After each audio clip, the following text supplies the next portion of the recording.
Hello everyone and welcome back to your channel अनुमिस। तो आज का हमारा टॉपिक है असिस्टेंट प्रोफेसर कैसे बने। असिस्टेंट प्रोफेसर बनने के लिए आपको क्या करना होगा, क्या प्रोसेस है, क्या एलिजिबिलिटी क्राइटेरिया है, एज क्या है, सारी चीजें जो है एक एक करके हम लोग डिस्कस करेंगे। तो चलिए स्टार्ट करते हैं। यहाँ पर हमारा आज का टॉपिक है असिस्टेंट प्रोफेसर कैसे बने। ठीक है, देखिए जैसे कि अगर हम बात करें असिस्टेंट प्रोफेसर की, तो ये जो पोस्ट होता है एक बहुत ही अच्छा पोस्ट होता है और हायर लेवल का पोस्ट होता है जो है टीचिंग के फील्ड में। तो अगर आप एक असिस्टेंट प्रोफेसर बनना चाहते हैं, काफी लोगों का ये सपना होता है, तो इसके लिए आपको क्या करना होगा। ठीक है, तो सबसे पहले तो डाउट ये होता है कि हम जो है कौन सी पढ़ाई करें, हमारी एलिजिबिलिटी क्राइटेरिया क्या होनी चाहिए। तो फर्स्ट पॉइंट हमारा यही है कि एलिजिबिलिटी क्राइटेरिया क्या है। तो देखिए इसके लिए आपको करना है यूजी, ठीक है, प्लस आपका पीजी होना चाहिए। यानी कि कम से कम सबसे पहले जो एलिजिबिलिटी है वो है आपका ग्रेजुएशन। ग्रेजुएशन के बाद जो है आपका पोस्ट ग्रेजुएशन होना चाहिए और वो भी जो है कम से कम 55% के साथ होना चाहिए। साथ ही साथ यहाँ पर कुछ और भी डाउट्स हैं जो कि काफी सारे स्टूडेंट के माइंड में आता है, उसे भी हम लोग साथ ही साथ जो है क्लियर करते चले। देखिए यूजी में क्या होता है, यूजी आपका किस स्ट्रीम से होना चाहिए, आर्ट से, साइंस से, जो है आपका कॉमर्स से, ठीक है, या फिर टेक्निकल में बहुत सारे यहाँ पर स्ट्रीम होते हैं। तो कौन सा स्ट्रीम यहाँ पर जो है कंपलसरी है। तो देखिए ऐसा कुछ भी नहीं है कि अगर आप जो है आर्ट से हैं पर्टिकुलर या फिर साइंस से हैं तो ही जो है आप असिस्टेंट प्रोफेसर बन सकते हैं। आप किसी भी स्ट्रीम से हैं, ठीक है, लाइक आपने बीटेक किया हुआ है, बीकॉम किया है, बीबीए, बीसीए, बीएससी या फिर जो है बीए, कुछ भी, ठीक है, एनी स्ट्रीम। अगर आपने ग्रेजुएशन कर लिया है तो आप अगर असिस्टेंट प्रोफेसर बनना चाहते हैं तो आप जो है एलिजिबल हैं ग्रेजुएशन में। ठीक है, नेक्स्ट ये है कि पीजी में जो है आपका क्या स्ट्रीम होना चाहिए। सेम प्रोसेस पीजी में भी है, आप किसी भी स्ट्रीम से हैं, लाइक आपने एमकॉम किया है, एमए किया है, एमबीए किया है, एमटेक किया है, एमसीए किया है, कुछ भी जो है आपने किया हुआ है, यानी कि आपने पीजी किया हुआ है किसी भी स्ट्रीम से, तो आप जो है असिस्टेंट प्रोफेसर के लिए जो है पीजी में एलिजिबल हैं। ठीक है, चलिए अब यहाँ पर एक डाउट और आता है सब्जेक्ट को लेकर के। ठीक है, कि आपका सब्जेक्ट, जैसे मान लीजिए कि अलग अलग अगर सब्जेक्ट है तो क्या करेंगे। ठीक है, उसके बारे में थोड़ा सा अभी हम लोग आगे डिस्कस करेंगे। देखिए सबसे पहले यहाँ पर हम लोग ये देख लें कि यूजी आपने कर लिया, पीजी कर लिया 55% के साथ, उसके बाद आपको क्या करना होगा। तो नेक्स्ट स्टेप यानी कि स्टेप नंबर 2 हमारा ये है कि आपको जो है यूजीसी नेट वगैरह क्वालिफाई करना होगा। ठीक है, यानी कि यूजीसी नेट क्वालिफाई करने के बाद जो है आप एलिजिबल होते हैं। ठीक, देखिए यहाँ पर नेट में जो है आपका 2 पेपर होता है, first paper and second paper. First paper में आपके लगभग सारे सब्जेक्ट आ जाते हैं, मैथ, साइंस, इंग्लिश, हिंदी, लगभग सारे सब्जेक्ट जो है आपके आ जाते हैं। सेकेंड पेपर की बात करें, यहीं पर सेकेंड पेपर जो आपका मेन पेपर होता है, मेन सब्जेक्ट का, जो कि आपका जो पोस्ट ग्रेजुएशन में सेलेक्टेड सब्जेक्ट होता है उस सब्जेक्ट का आपका पेपर होता है। ठीक, तो यहाँ पर हम लोग जो है इसके बारे में पूरी डीप में नहीं जाएंगे नेट के बारे में, इसके लिए मैंने पर्टिकुलर अलग से वीडियो बना रखी है जिसमें हमने जो है यूजीसी नेट के बारे में पूरी जो है डीप में हमने बताया हुआ है। तो लिंक आपको डिस्क्रिप्शन में मिल जाएगा, आप जाकर के एक बार जरूर चेक करें। ठीक है, तो जो है यहाँ से वहां से जो है आप नेट के बारे में जान सकते हैं कि नेट का एग्जाम कैसे होता है, कितने क्वेश्चन होते हैं, क्या प्रोसेस है, सारी चीजें आपका जो भी डाउट है आपका उस वीडियो में क्लियर हो जाएगा। देखिए सेकेंड पॉइंट ये आता है कि अगर मान लीजिए कि यूजी में आपका अलग सब्जेक्ट है और पीजी में आपका अलग सब्जेक्ट है, तो इसके लिए आपको क्या करना होगा। तो देखिए यहाँ पर जो अभी हमने आपको बताया कि मान लीजिए कि आपने यूजी में कोई दूसरा सब्जेक्ट लिया, जैसे मान लीजिए आपने हिस्ट्री वगैरह से जो है अपना जो है ग्रेजुएशन किया, उसके बाद पीजी में आपका सब्जेक्ट चेंज हो गया, मान लीजिए कि आपने पॉलिटिकल साइंस ले लिया। ठीक है, फॉर एग्जाम्पल यहाँ पर हम आपको बता रहे हैं, तो आपका यूजी में सब्जेक्ट दूसरा है, पीजी में सब्जेक्ट दूसरा है, तो आप किस सब्जेक्ट से जो है असिस्टेंट प्रोफेसर के लिए अप्लाई कर सकते हैं। तो यहाँ पर देखिए, यहाँ पर असिस्टेंट प्रोफेसर का मतलब ये कि जो है यूजीसी नेट के लिए जो है किसके लिए अप्लाई कर सकते हैं। तो यहाँ पर जो है आपका पॉलिटिकल साइंस से आप अप्लाई करेंगे, यानी कि जो आपका पीजी का सब्जेक्ट रहेगा इसी सब्जेक्ट से जो है आप आगे अप्लाई कर सकते हैं। आपके यूजी के सब्जेक्ट से जो है यहाँ पर कोई लेना देना नहीं है। वैसे ही दूसरा डाउट ये है कि मान लीजिए कि काफी सारे बच्चे जो है यूजी में स्ट्रीम चेंज करते हैं, मतलब यूजी में उनका स्ट्रीम अलग होता है और पीजी में स्ट्रीम ही चेंज हो जाता है। जैसे मान लीजिए कि यूजी में जो है किसी ने बीएससी किया, ठीक है, और उसके बाद पीजी में जाकर के किसी ने एमए कर लिया, तो स्ट्रीम चेंज हो गया, तो बीएससी में सब्जेक्ट दूसरा होगा, एमए में सब्जेक्ट दूसरा होगा।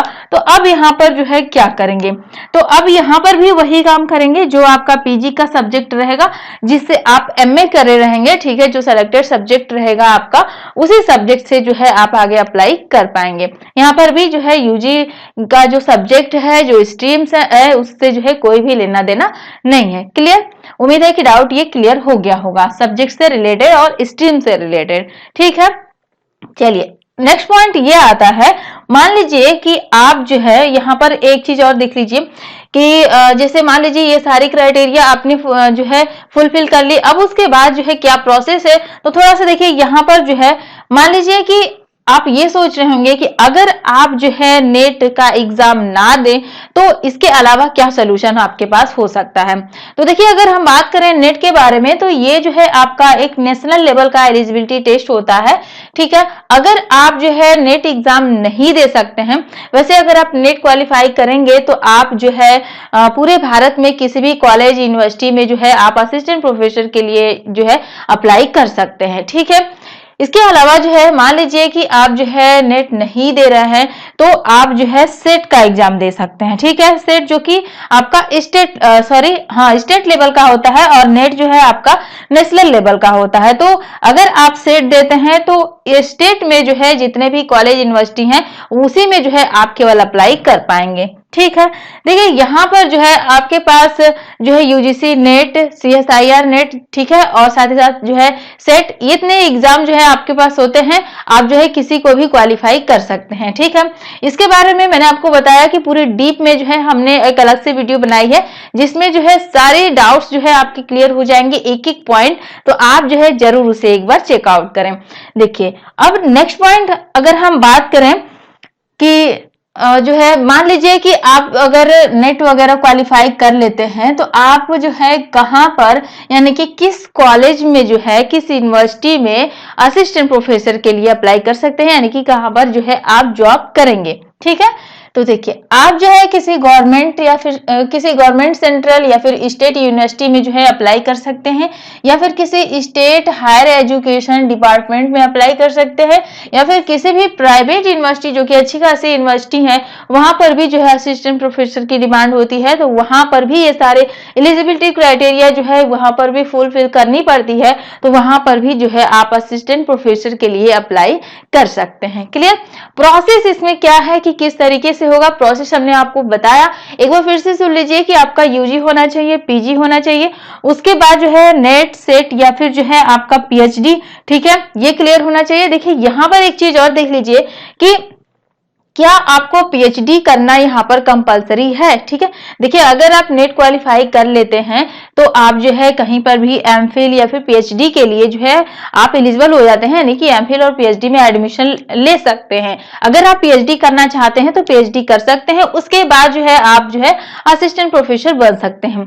पॉइंट ये आता है कि क्या पीएचडी करना कंपलसरी ही है, तो अब ऐसा नहीं है। पहले ऐसा होता था कि पीएचडी करना कंपलसरी था, लेकिन अब ऐसा नहीं है। अगर आपने पीएचडी नहीं भी किया हुआ है, ठीक है, तो भी आप जो है बिल्कुल एलिजिबल होते हैं। पीएचडी करना जो है मैंडेटरी यहाँ पर नहीं है। वैसे अगर आप करना चाहते हैं तो कर सकते हैं। ठीक है, तो अगर आपने नेट क्वालिफाई किया है या फिर आपने स्टेट क्वालिफाई किया है या फिर आपने पीएचडी या फिर एमफिल क्वालिफाई किया है, ठीक है, उसके बाद जो है आगे का प्रोसेस क्या है कि आप असिस्टेंट प्रोफेसर, ऐसा नहीं कि असिस्टेंट प्रोफेसर बन गए, असिस्टेंट प्रोफेसर बनने के लिए एलिजिबिलिटी जो है आपके पास हो गई। ठीक है, यानी कि अब आप जो है योग्य हो गए हैं।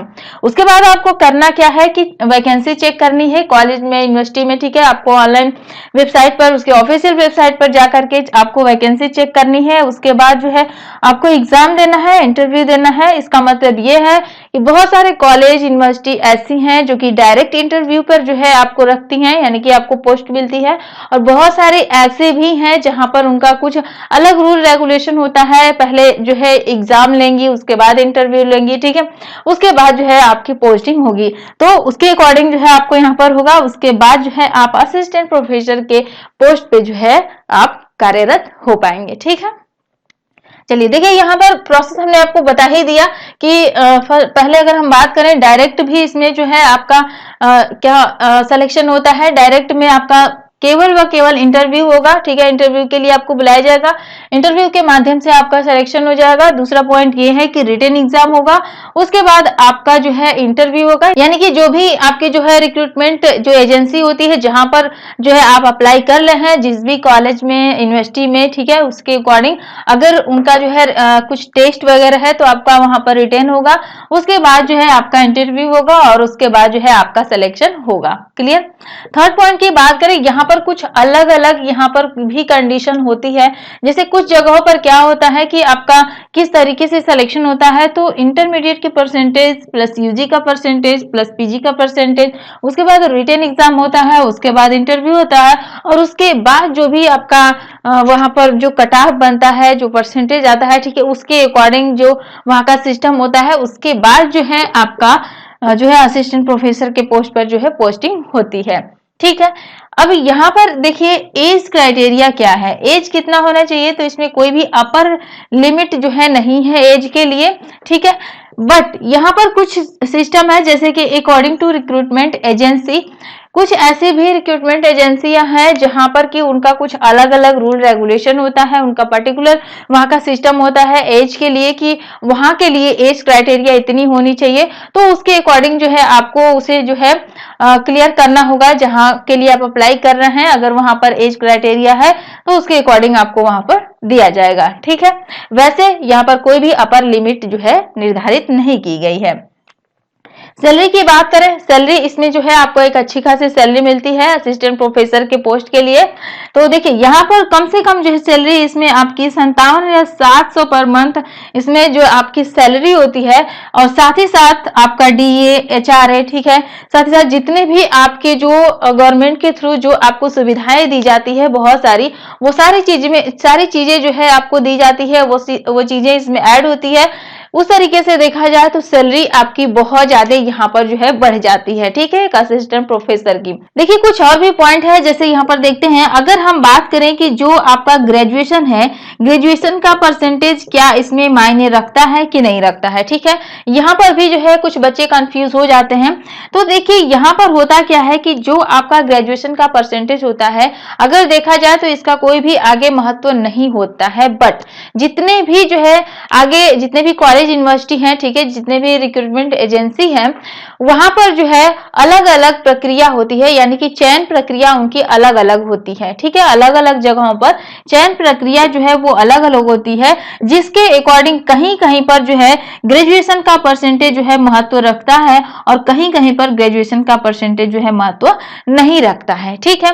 तो ये चीजें हो गई, लेकिन कोशिश कीजिएगा कि ग्रेजुएशन में जो है आपका कम से कम जो है 50% मार्क्स जो है रहे, ठीक है, ताकि आगे आपको कोई दिक्कत ना हो सके। दूसरा क्वेश्चन ये है कि आप जो है नेट का एग्जाम कब दें, ठीक है, प्रिपरेशन कब करें। जब आप पीजी कर रहे हैं तो पीजी करते करते ही जो है आप नेट की प्रिपरेशन स्टार्ट कर दें, ठीक है, और जैसे ही आप फाइनल ईयर में जाएं आप जो है नेट का एग्जाम जरूर दें। ऐसा नहीं कि आप वेट करो कि पीजी आपका कंप्लीट हो जाएगा उसके बाद आप नेट की प्रिपरेशन करोगे और उसके बाद जो है आप इसका एग्जाम दोगे, तो ये सही टाइम नहीं है, एक लंबा टाइम जो है हो जाता है।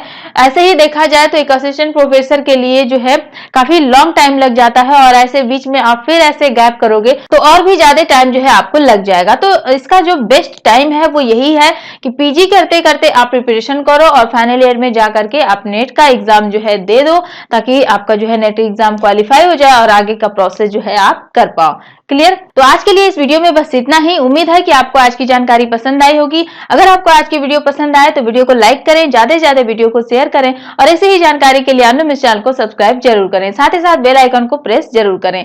मिलते हैं नए वीडियो में नए टॉपिक के साथ। Thank you.